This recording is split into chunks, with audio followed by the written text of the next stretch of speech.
Welcome to the MS Dev Show, episode number 130. This week we talk with Sarah Sexton about Git, bots, and more. A regex that only matches itself. How to force a system crash. And I have Toyota Corolla.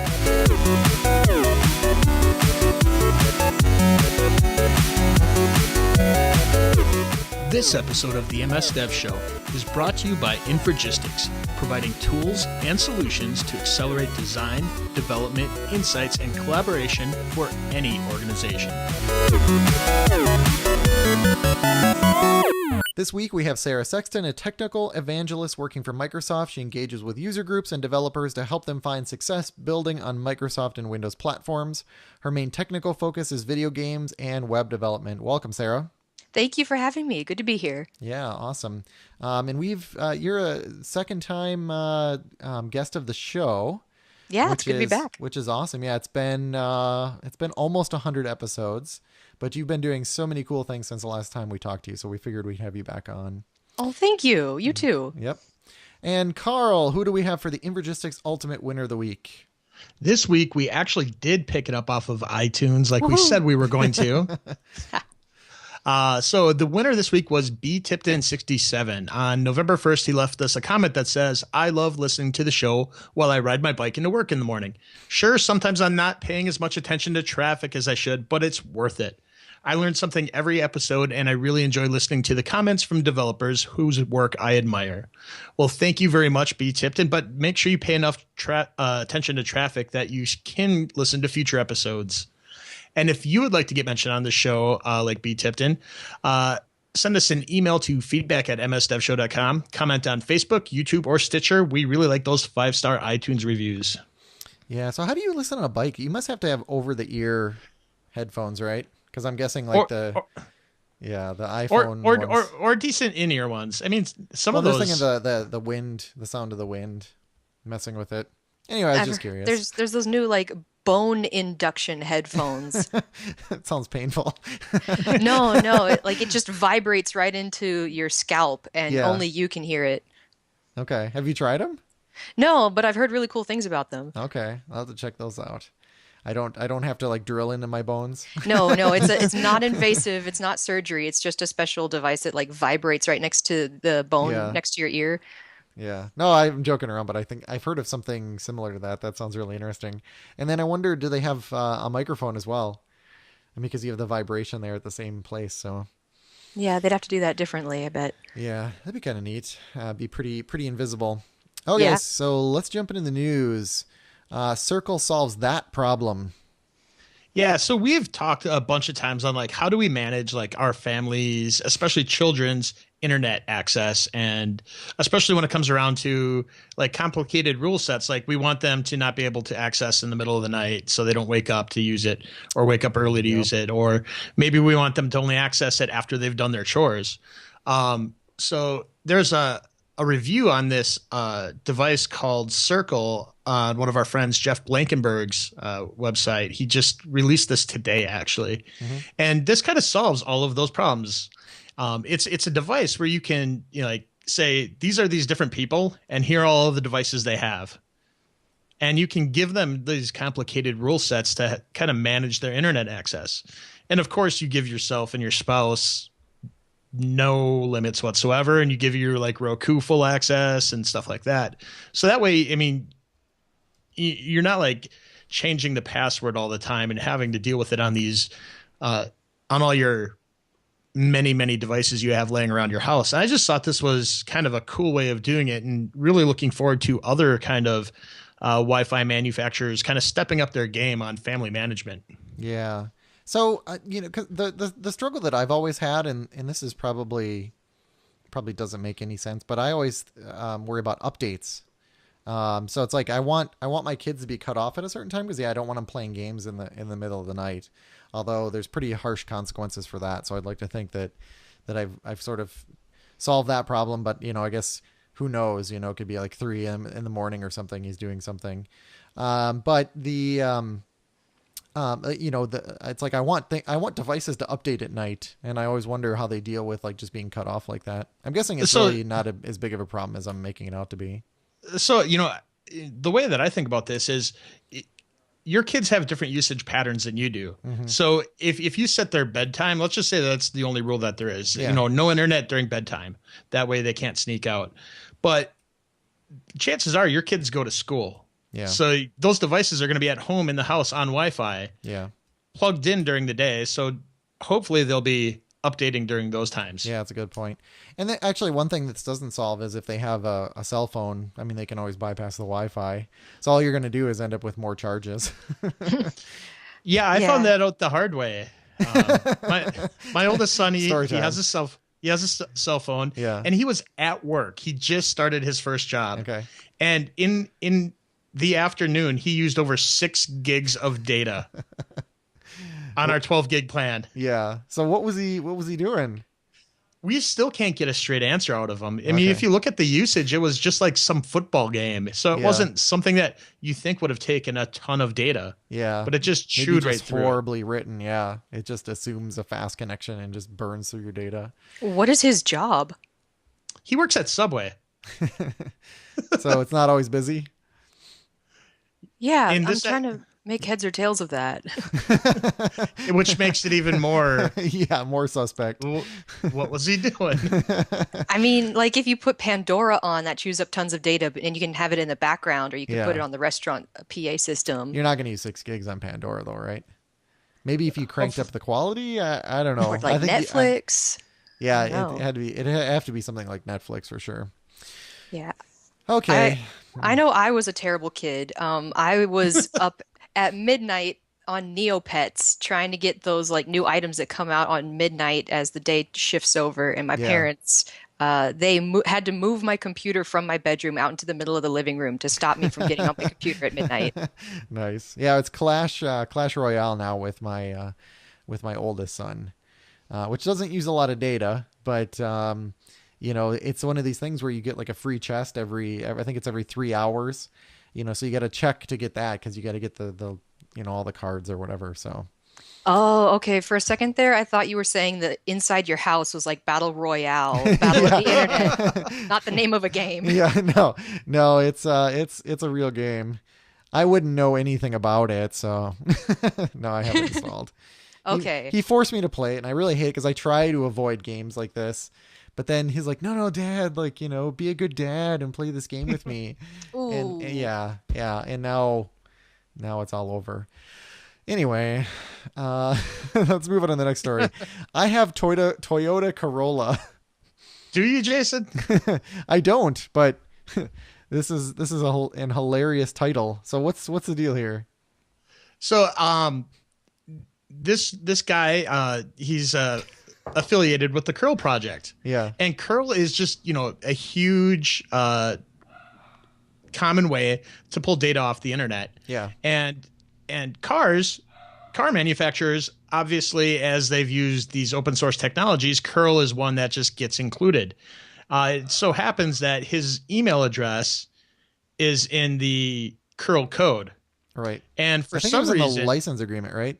And the license agreement. Yep. And it just so happens that there's instances where these car manufacturers, something happens and you can see his email address. Right. So he gets all these emails saying like, hello, sir, I have Avalon 2016 regarding the audio player. Why is there a delay between audio and video when I connect the Bluetooth? How do I fix this? Connect, throw Bluetooth and how to fix it. Yeah. I love this next one though. Hello, I am using in a new Ford Mondeo the navigation system with SD card, serial number. I want to add to the card some POIs. Can you help me do it? Oh man, and then I have a Toyota Corolla with multimedia system spelled in a very interesting way. Media. Yeah. Multimedia. Multimedia, which I understand. Like it's, English I'm guessing is not their first language, but the fact that, they're emailing some random person is hilarious. I have a story on this too, because I have a website that does package tracking, and I have a link on there to, what the heck is it? What is the feedback site? I'm totally blanking. User Voice. Yeah. I have a link to a User Voice site for people to like suggest features. Nobody ever suggests features. It's always like, where the hell is my package? I ordered this 3 weeks ago and it hasn't arrived. And I'm like, oh, okay. I just ignore all of them. But there's just tons of them out. You could actually, maybe we'll include a link to that in the show notes because it's pretty hilarious. Okay. Yeah. So don't just randomly email somebody just because you see their website or their email address. Okay. I second that. Yeah. Redacted bypasses ad blockers with WebSockets. So if you go to the show notes to get this is not safe for work link, just because of who is putting this on the topic website of that's this. doing this. Yes. Yeah. But it's really interesting. This is a topic where we're talking about advertisers and ad blockers. So this guy who wrote this says that he was looking in the Chrome Web Tools kit because he wanted to analyze web traffic. Mm-hmm. And in the web request APIs for extensions, you can't access WebSockets. So if you can't access WebSockets, you can't block WebSockets. Mm-hmm. So there is a pornography site that serves ads. And one of the things that's related to this is if you're making an ad blocker, you can only block the traffic that you have programmatic access to. Mm-hmm. And this website, what it's doing is it detects if you're using an ad blocker and then serves you the ads anyways via WebSockets because they currently can't be blocked. Yeah. Which is kind of, interesting in the arms race that there are between advertisers and ad blockers. Yeah. So explain this to me. And I apologize because I didn't give you a heads up on this question, but my understanding is first party ads are always going to get past ad block unless somebody has like added that rule, or if it has like the word ad in it, for example.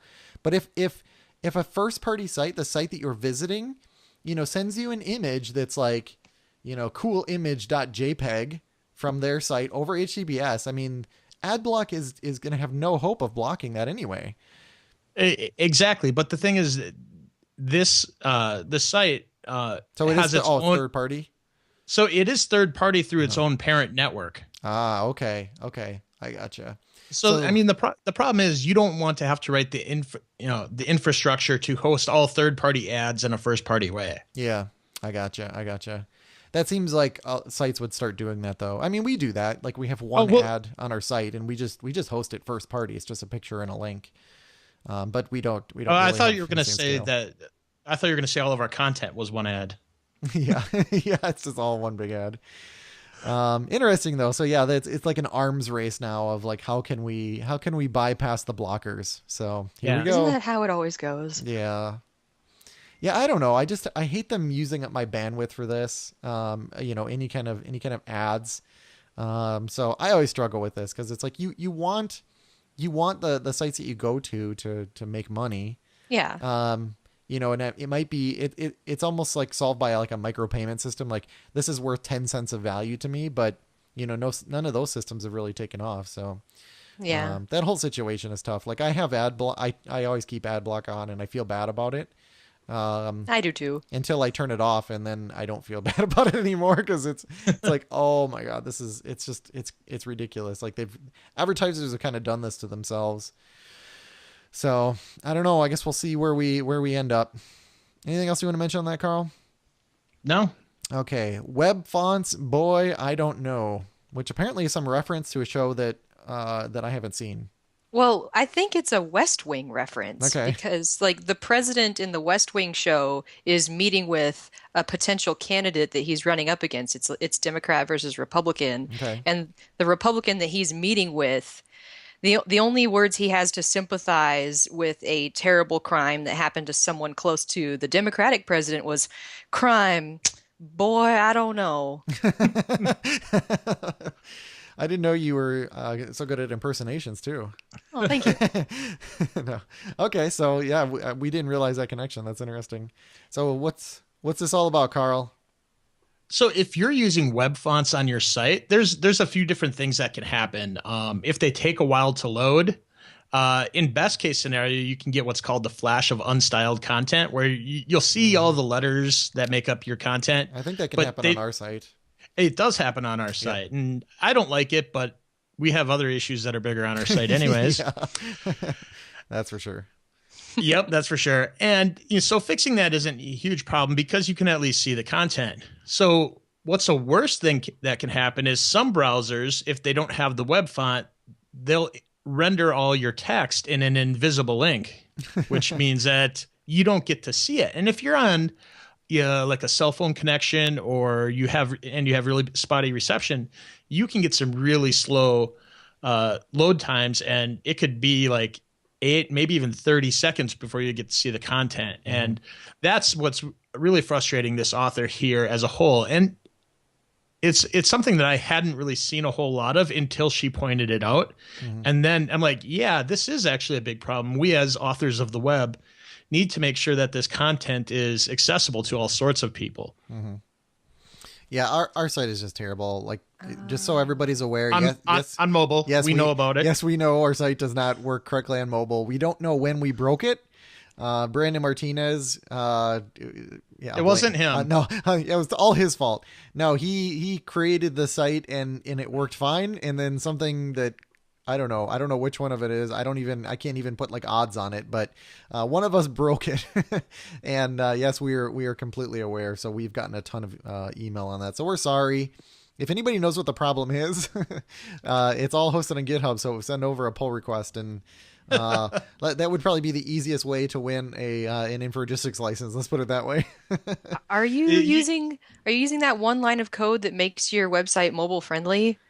No, we have a completely custom site. Let me just like really quickly pull it up. It's something to do with the view. Yeah. So while you look at that, we'll talk about the last news item here.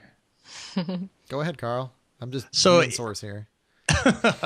It's called the regex that matches only itself. Mm-hmm. So I was looking up Stack Exchange a while ago, and they have this section in there called Programming Puzzles and Code Golf. And somebody had posted a question: is it possible to write a regex that matches only itself, including all the crazy characters you could possibly have? It has to 100% match itself and only itself. Mm-hmm. And somebody did it in 40 characters. Yeah. So originally they did it in like a couple hundred, right? And then so it was original version 188 bytes. Then it was 210 was another iteration. Whoa, man, some of these are even expanded out. But yeah, they got it down much smaller. 44 bytes, and it only matches itself. So useful. How do these people think like this? I'm just saying. I mean, we're not worthy. We're not worthy. Either that, or they just don't do anything else on their weekends. I don't know. Or they just it's just regex. I found what I was looking for, by the way. Yeah, it's in our site. Oh, okay. I think I know what you're talking about. Yeah, it just says like meta name equals viewport, content equals the width of the device, and the initial scale is 1. Yeah, the reason I knew exactly what you were looking for, I just saw one of your presentations where you mentioned that and you called it like that, the same thing, that magic line of code for mobile. So that's how I knew exactly what you were talking about, because I got such a kick out of that. But yeah, it's in there. There's something about our width where it decides to render everything that it would normally on the desktop page, but it just smashes it the whole way to the left. So I don't know. We're definitely not, we're not at the level of Brandon Martinez. So, well, you've got lots of experts who can hopefully help you. Yeah. Yeah. We should just have like every guest make like add one feature to the site. So like when we had like Azure Search, we could have them add that feature. And then we'd have like the greatest site on the internet. Oh, okay. So anyway, yeah, we had you on a while ago. We were talking about Node.js, and I think we'll talk probably a little bit about Node. But what we wanted to do is we kind of have a couple different topics, so we'll kind of see where the conversation takes us. But I know you've done some presentations on Git, Git.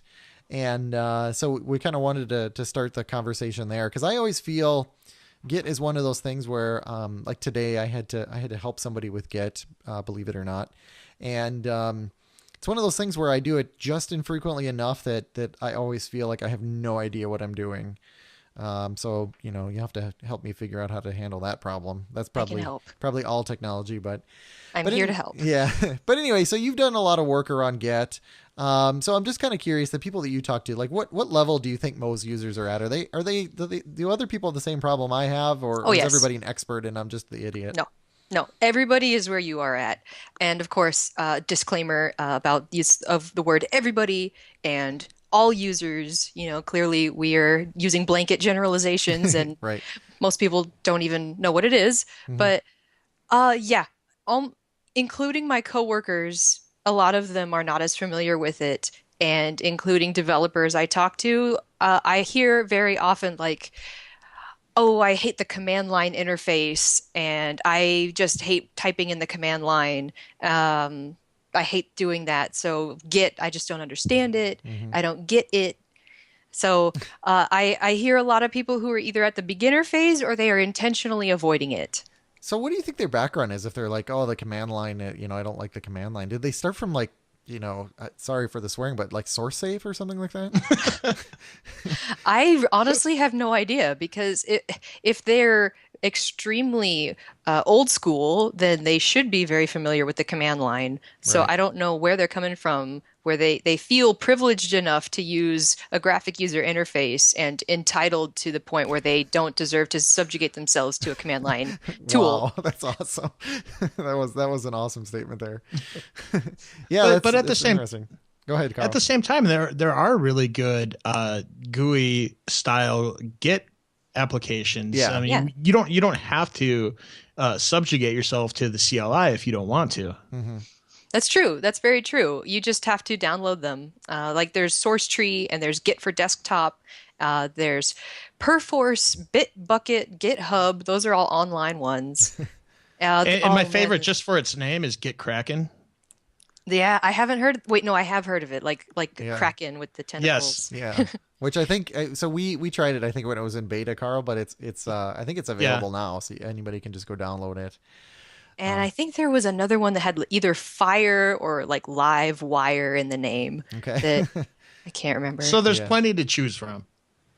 Yeah, if that's what you want to do. So the I'm just thinking like I wonder if people for their last source control they were using something like Subversion or something, and that's probably what kind of got them stuck. But there was a nice GUI that I think a lot of people use. So Yeah, I'm wondering if that's kind of how people got locked into that, and then they've yeah. just been sort of riding that up, and now that's why there's that disconnect.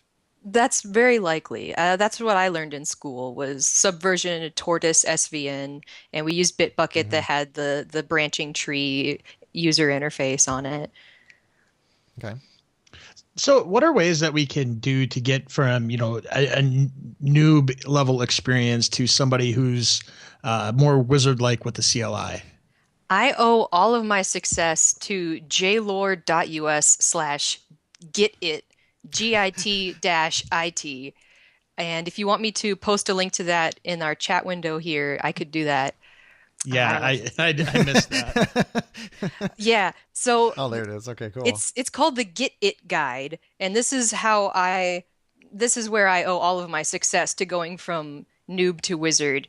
And I'm not a very high level wizard, but this is like a self-paced self-help guide, and it's step-by-step instructions for each of the challenges in a Get It workshop. It's written in English and also Chinese, and it actually took me forever to figure out that J Lord was a woman. Her name is Jessica, and that Okay. makes me so happy. That's awesome.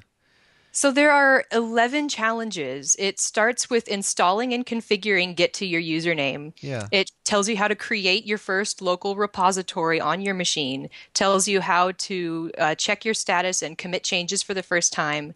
It also introduces you to using a GitHub account. It explains the difference between Git on your local machine and GitHub, which is like a hub of users all using Git together in a magical paradise land. I like how she calls it GitHubbin. Yes, GitHubbin. And it teaches you how to connect your local repository to the remote ones on github.com in very user-friendly, easy to understand language. And then it starts getting to the advanced techniques that always mess people up and get them in trouble, such as forking and cloning open source repositories, creating branches, and even merging branches and creating pull requests. and deleting branches. So it walks you through the very beginning of whatever user needs to know to how to avoid pitfalls in the GitHub workflow. Mm-hmm. Yeah, I'm thinking that probably the best way for me to learn this would actually be to write one of these tutorials. But then I was thinking, like, you've done presentations on this, so that's probably your secret, right? It's like learn by teaching. I learn by doing Yeah. and then teaching. Yeah. So I strongly recommend you guys walk through this from start to finish. And it's very good about helping you be successful because it's easy to do something wrong and then you'll get like a red error message that says try again. And you have to go back and tweak whatever you need to fix. And then it'll send you another message in green. So it's kind of foolproof. It's got a catch-all for every mistake that could go wrong. Okay. And then what about workflows like Git Flow? Does that help people understand Git or are there better tools? What do you Sure, think of that? sure. I think so. I think so. I believe that has a very nice visual component too, if I'm not Yeah. mistaken. Yeah, I'm a visual learner, so I'm sure I used that as well while I Yeah. was learning. Yeah. Cool. So, what is a branching strategy when we're talking about, Git in particular and source control in general? And why should we learn that? Well, let me hold up my little pamphlet here. Can you read that? Can you read that? We It says can. Yep, Yep. we can see that. Yep. create a branch. What does the small text say? Create a branch in your project where you can safely experiment and make changes. So that's the benefit of making a branch. It's like opening up your own little playhouse. Then the next step is open a pull request. What's that small text say? Use a pull request to get feedback on your changes from people down the hall 10 time zones away. So the pull request is not to be confused with a pull. A pull is just pulling down what other people have done Yeah.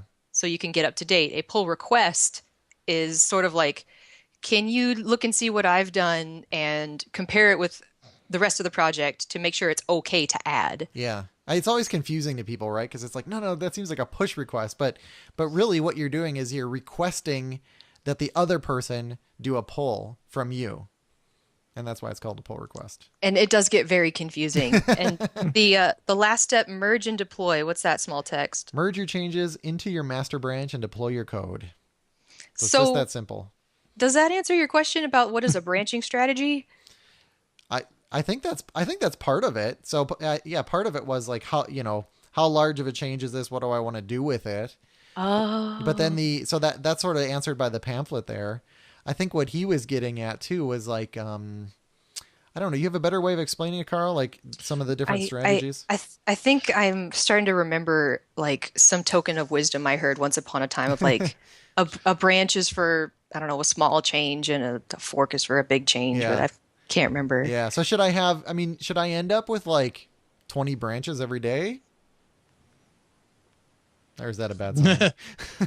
No, let's just say we're doing, an agile based teamwork, how should my team have an agile branch and everybody off of there, or a sprint branch and everybody off of there has their own features? Does each of those a branch?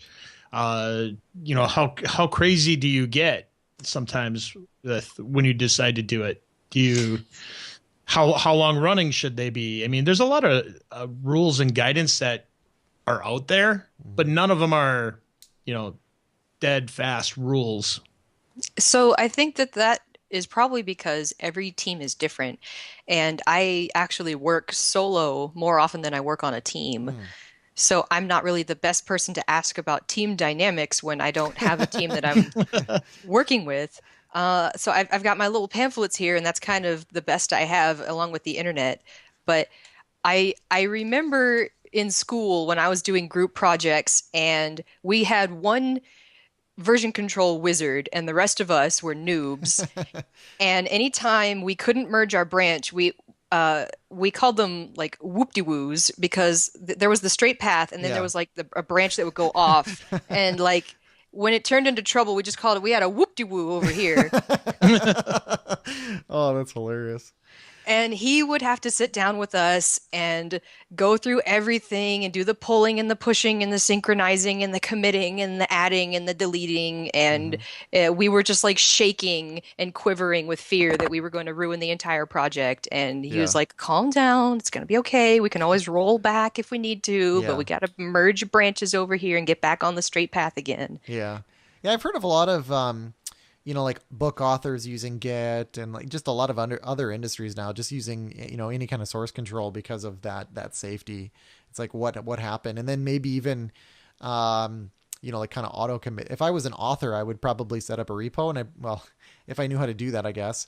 Because I wouldn't necessarily be a developer anymore, but I'd probably have the thing like auto commit like every 5 minutes or something. So that I had that history that way. There's probably other ways to do it, but that would be kind of a neat way of doing it. Sure.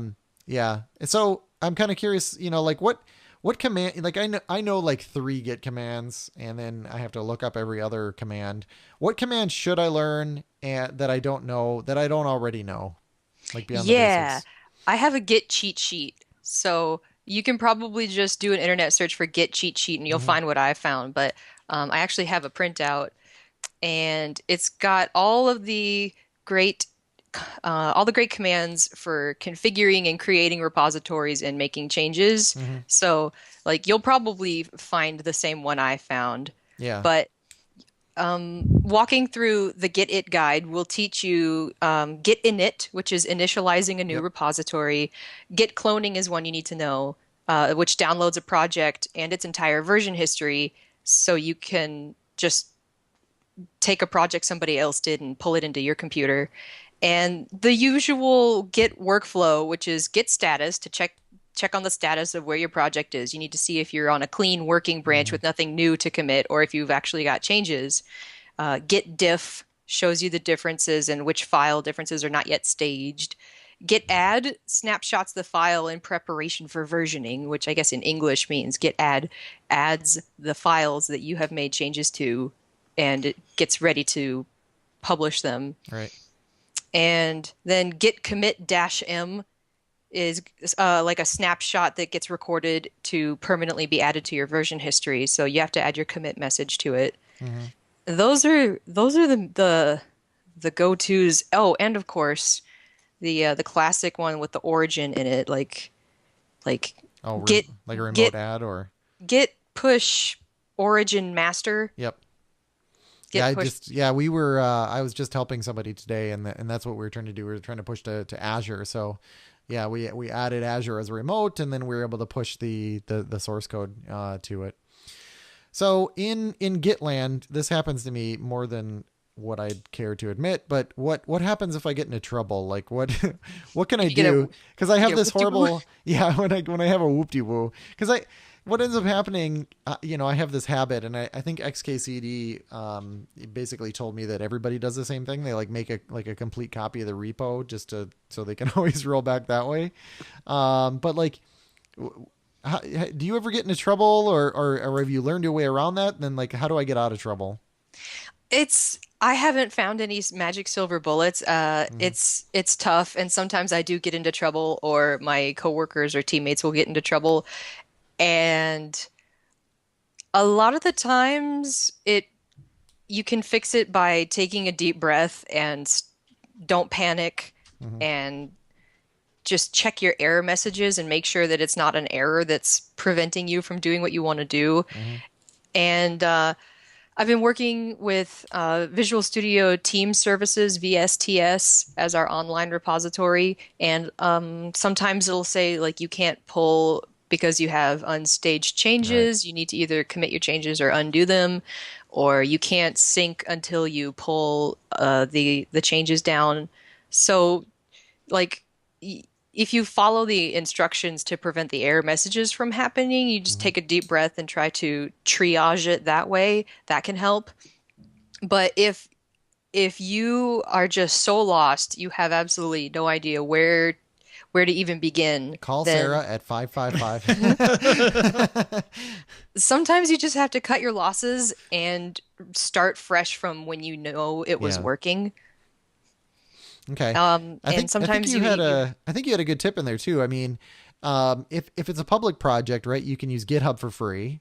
Hmm. They charge for private repositories. I don't think you'd be in rough shape if you paid for GitHub, if you wanted to use private repositories. But an alternative would be VSTS, Visual Studio Team Services. So which is pretty incredible these days.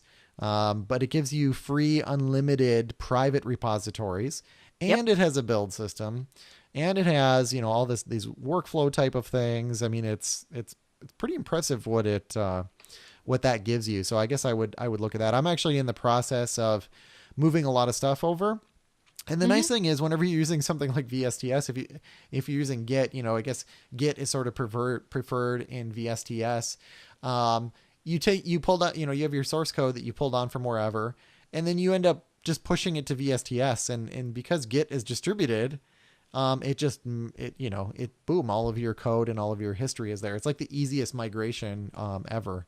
Yeah. So that's what I've been working on with some of my private projects. Yeah. Cool. Yeah. And And sometimes and another sometimes you have to get into the nitty gritty of doing manual merges where you just like compare two Yeah. versions of code line by line. Yeah. Yep. Yeah, I posted a link into the chat room. We've mentioned this before, so if you are in trouble with something you didn't get, we'll have a link that's called "Whoops, I'm in trouble." It's got some profanity on there, so we'll probably mark that as not safe for work as well. But if you get yourself into a certain situation, it describes that situation and kind of either how to revert or how to get back to where you were intending. Yep. Nice. Yeah, that's a good one. Yeah, there's just And a little I've bit used of that swearing several there. times. Yeah. But it's good. I'll have to keep that one in mind. Yeah. So we mentioned that we can use Git to deploy to Azure. Is that something that you've done, Sarah? Oh, so many times. Yeah, that's the easy part. So many times. I've even blogged about it. Okay. So what are some of the different ways to So do that? Well, the easy way now is just to go to portal.azure.com and log into your Azure portal, and you probably are using a web app Hmm. in most cases if you're making a website using Git. I suppose there's other ways too, but whatever sort of app service like web app or mobile app. In the web portal, if you go to settings and you look for development source or deployment source, excuse me, if you look for the words deployment source, Hmm. something like that in your Azure portal under settings or publishing, then you can click on that and it'll give you the deployment source option for many different like Git, local Git, GitHub, and Dropbox, or a bunch of other options, and you just do it through the Azure portal. And I've got a blog post that I can link you to about Okay. building a Node.js app and publishing it to Azure. It's about 3 clicks and then it's done. Yeah, it's amazing how easy it was. That's what I was walking somebody through today. Hmm. It's like I have my file. Basically, he had a website and it was index.js. I had him rename it to server.js, which is actually not even necessary, but that was kind of the easy path forward. And then swap in a port. And then he didn't want the source code on GitHub. I think GitHub is the easier option, but created a repository in Azure, pushed to it, and boom, the website was deployed. Like it's just crazy how easy that whole process is. You had a presentation, I think it was something around deploying in like 30 minutes. Yeah. And I was like, why did it take you so long? But you were actually writing like all of the code, so it was. Yeah, no, it Yeah. was building an app from scratch and deploying to Azure in Yeah. less than 30 minutes. Yeah, so that was impressive. Being able Thank to do all you. of that, yeah, it's really cool, and it shows how easy it is. And I always tell people, like, it's not about how easy it is. It's like it's this easy to get started, so that you can start building value in your application. And I think that's why that's really cool. Yeah, there's a little I guess note that I should add about publishing a Node.js app Hmm. to Azure. And that's, you reminded me when you said you changed the name to server.js.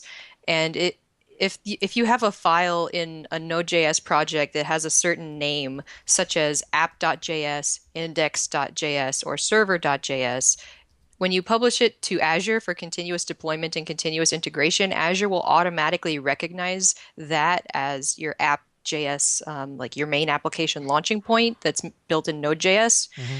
So it will automatically search your package.json file for your dependencies and pull those in.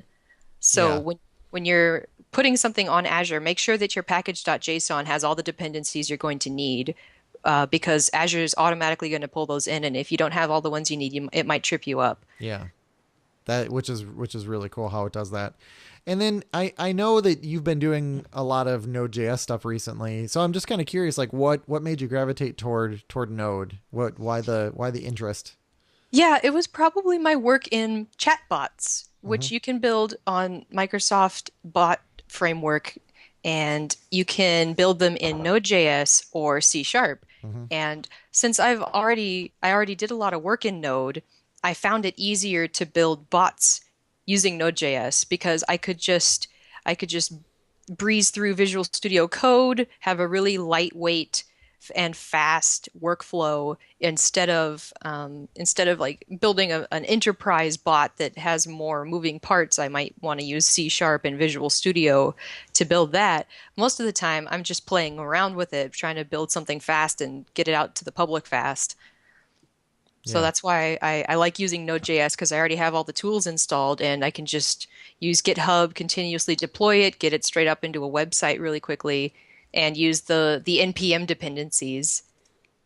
Infragistics ultimate UX and UI tools and enterprise mobility solutions, Share Plus and Report Plus, enable high performance apps on any device, faster data insights, simplified collaboration, and market leading security, all backed by comprehensive support. With Infragistics Ultimate UX and UI Development Toolkit, you can ensure mission critical applications delivering a superior user experience on the desktop, web, and native device environments for iOS and Android. With the latest BI tools, wow your users with dashboards providing the data insights that they need when and where they need it, all at a low total cost of ownership. Try it today. Download a free trial at infragistics.com and follow them for the latest updates in UX and UI development, reporting, and collaboration at Infragistics on Twitter. And remember, each week, if we pick your comment on the show, you will get a free copy of Infragistics Ultimate UX and UI Toolset. So what kind of things are you using bots for these days? I want to show you guys the bot I built most recently. I had a lot of fun with it. It's called Tracery Bot. I just put a link to it in the chat, Okay. or you can visit tracerybot.azurewebsites.net. That's TracerybOT. And it'll be in the show notes. And Tracery Bot is a corporate jargon random generator. I like this. Efficiently dominate cross-edge methodologies via cross-platform methodologies. I, That's true. is that really what it said? Yeah. And then seamlessly leverage win-win methodologies within agile scenarios. I got seamlessly synergize self-sustaining cloud solutions within disruptive metrics. This would be a fun one to just add into like Microsoft Teams or like Slack or something, so that somebody, basically as a trigger, a certain question will trigger it, like, what is our strategy? And then it would, what is our strategy? And it would say, in response, collaboratively engage agile frameworks for robust growth strategies. Yes. and then act like, you don't understand what that means. How more obvious could I make it? Yes. Well, that's pretty Yeah. cool. So I built this using tracery.js, which is a really fun JavaScript library. Okay. And I talk all about it on the GitHub repository where I have this hosted. I can also post that in the link. It'll be at like github.com/Sarah Sexton/tracerybot, I believe. And so I used tracery.js, and I also found a website for generating lorem ipsum placeholder text, but it's called corporate ipsum. Okay. I was just looking at this Tracery JS. This is pretty cool. So this is for like randomly or creating random stories. Yes, yes, that's what Tracery.js is good for. It was invented by Kate Compton, and her story is that she wanted to avoid doing a school assignment about like writing, like, I don't know, writing some kind of video game story plot lines. Yeah. So she invented this JavaScript like random text generation tool, and where she could click a button that would randomly roll the dice on something and spit out a terrible plot for a video game or like a role Yeah, playing. yeah. Yuma traveled with her pet unicorn. Yuma was never wistful, for the unicorn was always too indignant. So this is pretty cool. So we talked about Git, which allows you to, among other things, push sites to Azure. And one of those sites for Azure could be the backend for a bot. So all these things sort of hook together. So I'm just kind of curious too, like what was your experience building the bot? Is it pretty easy? Was it pretty easy to get started? It was pretty easy to get started, and I've documented my journey in the form of 3 blog posts on aka.ms/Sarah Sexton. You can Mm, find parts 1, 2, and 3. And I say it was pretty easy because I've done them a lot, but I definitely don't want to dissuade anybody who has trouble building bots for the first time because they are complicated machines because you're trying to build artificial intelligence sort of from the ground up. yeah. And Microsoft Bot Framework makes that so that you aren't starting from scratch and like they help you along the way. Mm, But just trying to visualize the conversation flow yeah. between you and a bot can be sort of difficult to wrap your head around. Right. So yeah, do feel free to check out all my blog posts to see like how I went through creating a Hello World bot to actually making it say something in response, and then to like creating more like multiple choice, choose your own adventure style text-based options. And upcoming blog post number 4 that's not published yet is going to be adding natural language understanding so that instead of having to type capital YES period, or Hmm. else your bot says, I'm sorry, I didn't quite catch that. Right. You you could say something like yeah Yo, or my bot. yup, yo, sup. And and it'll still recognize it because it'll have intent recognition and natural Hmm. language understanding. So anything that vaguely sounds like an affirmative answer, it can interpret as yes. Awesome. Okay, perfect. And then I'm just kind of curious, like if you've seen like some really good bot applications recently. There are definitely some really cool bot applications. I got to give a shout out to the Pizza Bot, where you can order yourself a pizza. And this was displayed at the Build conference in partnership with Domino's. So, like, you could enter in your credit card, and that means it has to be a safe and secure bot. And it probably uses SSL and HTTPS, but it saves your credit card. And you can sort of customize this bot to be to the point where you say, hey, bot the usual, and Okay. it'll know your usual once you've told it that. So you can send bots messages in Slack or Skype, or if you hook it up with Twilio, you can send SMS text messages. You can hook it up to Facebook and send Facebook messages. So I love bots that make my life easier. So I've seen food ordering bots, I've seen Uber ordering bots, I've seen bots that can track the numbers of maybe like a tracking number or a production number in a factory, Hmm. so you can automatically like make sure that everything's going Oh, that's well in cool. your enterprise. I've seen bots. That'd be a good bot, to be able to query like the stat, even like Mhm. that'd be good for like order status and things like that. Yes, Yeah. very much so, because a lot of customers, you could free up your customer service staff from answering the phones to help people with that problem if they could just chat with a bot. Hmm. And also, I think GitHub invented HughBot that they Hmm. use to deploy changes to their website. Yeah. Yeah, So, Hubot Yeah, does we've a whole bunch abused that of in the yeah, past. yeah. what was that? We've thoroughly abused Hubot in the past. That's Yes. awesome, though. Yeah. Yeah. We tried. I think we even had him controlling the lights at one point, right, Carl? Yeah, we had them integrated in with our The lighting our controller. Like yeah. literally like the lights in the office. We could turn them on and off. So And my friend Nick Landry invented a HoloLens bot. okay. So he used Cortana and like speech to text and text to speech so that you could see the captions in front of you Okay. while you put the HoloLens on your head, and then like you can see text down below that says what the bot is saying to you. And he hooked it up to his Maker Show bot. So you could say, hey bot, how can I learn about the Raspberry Pi? Hmm. And the bot is programmed to tell you about some website where you can go to learn about the Raspberry Pi, and he called it the Maker Show bot, and he got it working on a HoloLens, which is awesome because Yeah. all you need is like that web API key. Yeah, that's really cool. So anything else you wanted to mention while we got you here? I'm always doing my thing here in Chicago where I'm trying to get more women involved in gaming and technology. I've Yeah. still got the Voxels going on, and I've still got my She Builds Games website going on. Okay. So, shebuildsgames.com, I actually just went through the process of migrating it from WordPress to Azure using Project Nami, which works Okay. very well.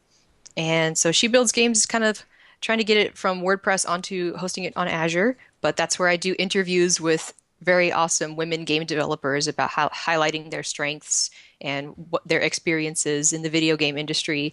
And here in Chicago, we've got Voxel's Women in Game Development. So drop us a line on Meetup or try to send us an invitation on Facebook or on Twitter if you're interested in learning more about that. So are they independent developers, professional, or is there a mix? Does it matter? All kinds. Okay. It is a rich tapestry. Okay. Very cool. Very cool. Really cool stuff that you're doing there.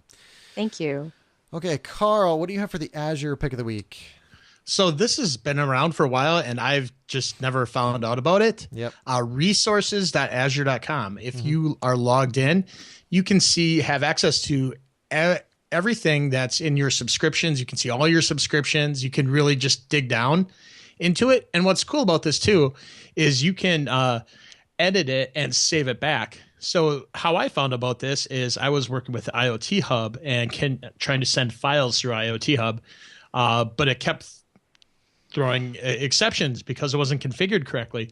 Well, it turns out that the portal wasn't actually saving the connection string properly in the ARM template. So using this, I was able to see that and then actually manually add it and save it back, and then everything was working again. So this was an awesome tool to help investigate and troubleshoot what I was doing. Okay, very cool. Yeah, I've seen this. This is pretty cool. Okay, and then you have 3 hours of dev tips here. So yeah, the first one is a key combo for VS Code. But before we go there, it actually conflicts with most people's computers because they have an Intel driver that's added that will flip your screen. If you hit Control Alt plus any of the arrow keys, it'll flip your screen. So if you go to the dev tip section of the show notes, we'll take you to a page that'll show you how to disable the Intel one. So you can you can edit on multi lines in VS Code. So I do the show notes, and a lot of times I'll need to do some formatting that it's the same on many lines. So you can hit Control Alt and then up and down to add more cursors, and then I can edit all the lines at once. And it's super useful. Yeah. Oh, that's awesome. That is such a cool feature. It is. So the next one I think you actually added. We love portable battery packs here, especially the bigger ones that can essentially power your tablet even. And you found one, Jason, that's 35,000 milliamp hours. I didn't find this one. It was on our Slack No? channel though, so I don't. Oh, Yeah. So somebody we know sent this to us. It does 5 ports, and it claims to even charge a Surface Pro 3 and Surface Pro 4 and even a MacBook. So I want to see that before I claim that's awesome, but I still love the battery packs because I carry two battery packs that total 24,000 milliamp hours with me. Okay. Yeah, I have the Anchor one that's 16,000, which so the way that I picked that one is I actually put the milliamp hours into a spreadsheet of all the different Anchor products along with their weight, and that one actually has the best weight to power ratio. But it'll charge. The other thing that's nice about that one is it has the smart charging on both parts at the same time. So you can this one does too, charge. You can fast charge multiple devices. Yep, mine does that as well. So one thing that frustrates me though, and I don't know why I really didn't look at it too much earlier, but they always talk about the amperage, but they don't mention the voltage. And you say, oh well, it's USB, so it's 5 volts, but I think they're actually talking about the voltage of the battery. Because what I was curious about is this thing is so big that it's getting to the point where, are you allowed to take it on a plane? Because a plane in the US, it has to be under 100 watt hours. So I think this thing, I did the math on it, is 60 watt hours approximately, or somebody mentioned in the comments. in one of the reviews, and then I was able to reverse engineer what the voltage was, and it was some oddball voltage. So I would just watch out for that. If you're going to buy one of these things, I don't think everybody's rating them in the same voltage. So just because it has a bigger number doesn't mean that that it actually has more capacity. Because basically to get watts or watt hours, you end up multiplying the amperage times the amps times the volts. And if you want to get the watt hours, it has to be the amp hours times the volts. So in this case, it's 35,000 milliamp hours. So that would be 35 amp hours. And then I can't remember what the voltage was. But anyway, long story short is, I'm wondering if they actually rate these things or if they have different voltages and that everybody's kind of being marketed and lied to. So, but either way, this thing is gigantic. Yeah. It's I've got one of 2/3 those too. it's 2/3 of the size of what you're allowed on the plane. Let's put it in perspective. My electric skateboard has a 99 watt hour battery, and this thing is 2/3 of that. And that thing I'm pretty heavy. It transports me at 22 miles an hour for, over 4 miles. So just to give you an idea of the amount of power that they're packing into this thing, it's kind of scary. Anyway, so I'll go ahead. Yeah. I play a game on my phone that's it used to be a pretty battery draining game. Yeah. You guys play any Pokemon Go in your family? No, Oh, yeah. I had it on there for like 2 My days. kids used to bring a battery pack with them to go out and Yep. play. Yep. Yeah, I just wanted to say that somebody like 3D printed a battery charger phone case that looks like the Pokédex from the show. That's cool.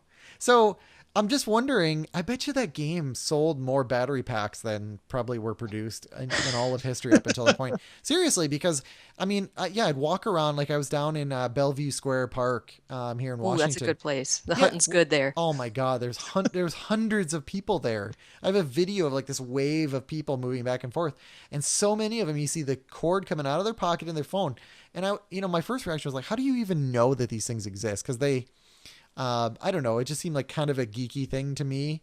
I guess they've started going mainstream, but I suspect that Pokemon Go, if you looked at a chart, I bet you there was a huge spike in selling those batteries and just people being aware that those things even exist. Probably. I already had like 5 portable Well, batteries. you're geeky though, so you don't count in my sample size. No, they give them to me. They just Yeah. throw them at me. Oh, that's the thing too. Yeah, like tech conferences, they're all Yeah. over the place. Those are generally like 1,200 milliamp hours, just to kind of put it in perspective. They have a horrible weight to power ratio. So if anybody listening, But they're cheap. yeah, if anybody listening is carrying like 4 of those things, like you can get a way bigger one for less than the total combined weight. Just so you're aware.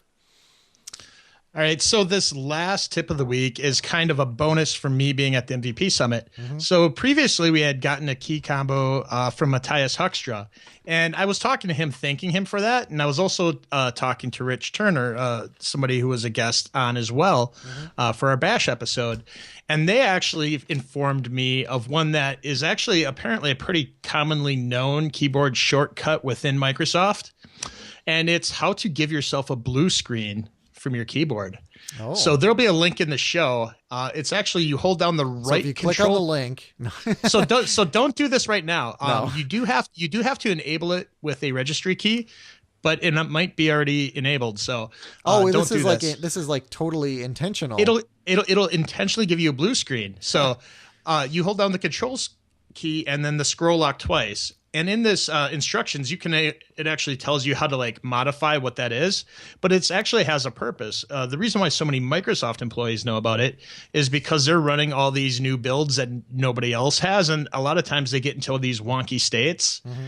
And what will happen is when you give yourself a blue screen using this, it'll actually save out a crash dump at the same time. So they're collecting information on why the system is being unstable at the moment. Yeah.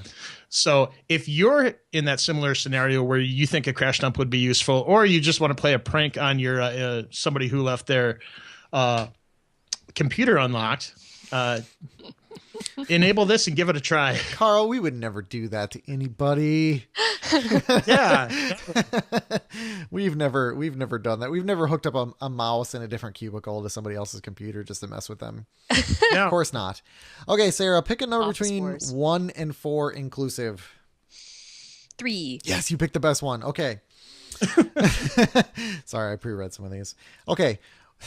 Would you rather have a working TV put on your forehead, which actually sounds pretty useful, or have a working telephone put on your back? Can I reach it? I don't know. And I don't know if it's a smart. It says telephone. So I don't know if it's rotary or touch tone. You know, there's no detail here. This is all I got. That's hard. I don't really want people staring at my forehead, like trying to get the news or something. And if I look at it in the mirror, that would be distracting. It'll be backwards. You're talking to you, and it's like, are you listening to me, or are you watching TV again? Yeah, that sounds terrible because I don't like it when people stare at me when I'm not doing something like up on stage. You just turn it off. But then I still have a big black square in my forehead. Well, it seems useful though. Like, I don't know. In what like, is it going to be outdated? You know, is it like 480p or something? I mean, then come on. What would you use it for? I think it sounds pretty useless. Okay. Well, maybe upon thinking about it, it is useless. I don't know. It's just, I guess, maybe I could, oh, you know what? Okay. I got it figured out. So here's what I can do. Well, first of all, like, where are the inputs? But yeah. Don't answer that. Could I wear some glasses that have like a mirror in them so I could watch the screen? Because that could be pretty handy. And then also, yeah, but it'd be backwards for you. Well, no, the glasses would take care of that somehow. No, well, I could just, on the input stream, I could flip it. Okay. I guess it says TV. So I don't know. Like, because the concern, it's always a technological concern, because is the thing HD ready? I mean, if it's not, then it's just going to be static on your head. So sure, in that case, if this thing is like always like the latest and greatest in TV technology and I could use it somehow, then I would pick that one. I just because of my personality and how shy I am, I think that would like give me terrible feelings as I walk around in my life and people are staring at my head when I don't want them to. Well, maybe what you could do is like for the screensaver, it could be like a forehead screensaver. Yeah. Put it on the forehead channel. Yeah, the forehead channel. Make it look like my forehead. So okay, or my other option is a telephone in my back, which I suppose I could cover with a backpack. Well, like, there'd still be, I mean, there'd be like a that would be there. really uncomfortable, though. Yeah. Well, you want like a hole sleep? In the backpack, yeah. Well, that affects your sleep too. And does it get free calls? I hope so. International as well. I hope so. I mean, this thing better be worth it. We need to write to the whoever created this game and get some clarification on this one. I agree with you. But based on the information available, which one are you going to pick? I think I'm going to have to go with telephone backpack. Okay. And I don't know what kind of phone it would be, but I guess I'd never have an excuse for missing a call ever again. Well, actually, if we're going to assume that we have like an up-to-date TV, I guess we could assume that it's an up-to-date phone. So, you know, thinner phones would be better. Right. Waterproof would obviously it has to be waterproof. Yeah, if I want would be a plus. A headphone jack would be useful. Yeah. By the way, I don't know if I expressed on the show how annoying. So I actually thought it wouldn't be that annoying not having a headphone jack. It is so annoying, and it's because of the situations that come up. I got on a plane the other day. I put on these headphones, these nice big headphones, and I have the cable there. And the in-flight entertainment, for whatever reason, 80% of the time, they don't turn it on until you get it 10,000 feet, which makes no sense. There's no actual reason for that. Usually they do turn it on. But anyway, I'm like, oh, I'll listen to some music. So I literally pick up my phone with no headphone jack, and I literally like try to jam it in there until my brain said, there's no headphone jack here. And I was just sitting there like, oh, and then it wasn't worth it for me to get the adapter out of my bag. So I just sat there with headphones on and my phone in my hand until the in-flight entertainment turned on. But sad. First world problems for sure. Okay, Carl, pick a number.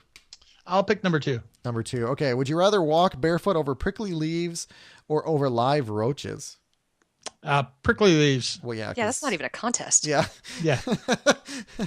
Yeah, because even though they're prickly, like, how bad could that be? Yeah. Compared to roaches. Maybe if they were like rose stems or whatever. Oh, and especially if they were like Florida cockroaches, because those things are really Well, giant, nasty. Yeah, I mean, you wouldn't even have to walk; you just ride. Okay, Sarah. Oh, go ahead. What? I have two things I'd like to mention before we Okay, go. go ahead. Do you guys know about if you go to one of your hosted AzureWebsites.net projects in your Azure subscription, if you type in SCM in the URL, you can do debugging tools? Yeah, there's lots of magic in there. Actually, there's a console, Okay. which the guy I was talking to that blew his mind. He's like, "There's a console here." I know. He was So I just yeah. wanted to make sure you two knew about that. So actually, that used to be like kind of a secret tip, but I noticed today when I was looking in the portal, they have exposed not only a link to that for your site, but they've also directly exposed things like the console. So it used to be like the secret thing. It was like all the awesomeness was secret. Well, the awesomeness is public now. Okay, but it's so awesome that it should be public. Yeah. And we were also talking about Visual Studio Code and Git, and that reminded me that there is a nice way to preview Markdown syntax, which Yep. is what all the README files are written in on GitHub. So if you go into Visual Studio Code, you like split screen your view, and then if you save your file as a .md, which is short for Markdown, then you can have a preview mode in one half of your Visual Studio Code. So you can actually like live preview what you're typing. Yep. And that's how I do the show notes every week. Yep. Perfect. It's very cool. It is the best Markdown editor. So if anybody, Yes. even if you're not interested in VS Code, but if you're in Markdown, get VS Code just for Markdown. It's tiny. Yeah. It installs quick. It's awesome for Markdown. Okay, Sarah, where it looks like people can find you just about everywhere, but what's the best place for people to go if they want to find you?